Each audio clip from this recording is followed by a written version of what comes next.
Singapore passengers on a Scoot flight from Sydney to Singapore were stranded for 24 hours from Saturday afternoon, September 30, after the flight was delayed due to an aircraft technical issue.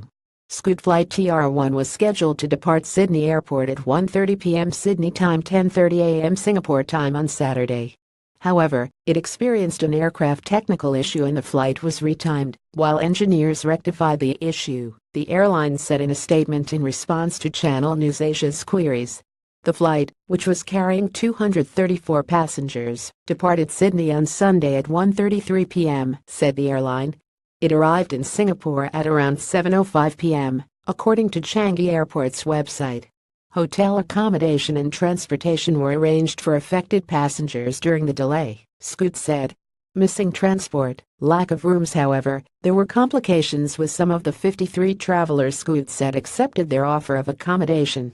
Said a spokesperson, the rest of the passengers were either Sydney residents or did not want the assistance. While several reported being put up at the hotel after hours of queuing, others complained of missing transport and lack of rooms. Facebook user Myrene Hooper said her daughter's family was given accommodation with room service at Novotel, but suffered further logistics and technical problems at the airport the next day. Passenger Kai Yang posted on Facebook that he and some other passengers had to spend a night in the airport after a shuttle that was supposed to bring them to the hotel did not come.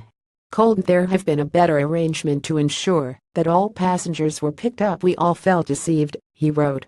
Fellow passenger David Harris also wrote on Facebook that passengers waited in queue for their accommodation for 3 hours before the line stopped abruptly as officials were waiting on confirmation for more accommodation.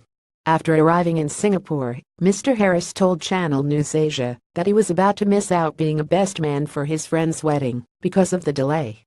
I would have booked another flight if I had any indication of the delay we experienced this morning, but all flights had departed by the time it became clear, he said. Terrible communication, lack of resource allocation, and just one of the most poorly executed contingency plans ever resulted in one of the worst days 300 people have ever had, he added. Meanwhile, passenger Jeremy Teo wrote that his family was assigned to and made it to Novotel Sydney Central, but spent the next 3 hours waiting around after they were told there were no rooms. Why send us there, he said, adding that his family, including an infant, was told to go to a motel, where they were left stranded again. Limited options during holiday season. Scoot. In an updated statement on Sunday night, a Scoot spokesperson said the airline tried to arrange transport and hotel rooms for passengers that required overnight accommodation, but due to it being a holiday season, there were limited options. We sincerely apologize for the inconvenience experienced due to the delay in ground transportation to the hotels and miscommunication between our airline representatives and the hotels, which resulted in some unavailability of rooms, the spokesperson said. We regret the disruptions to the travel plans of our passengers. Safety is of utmost importance to Scoot, and we will spare no effort in making sure all our flights operate safely, the spokesperson added.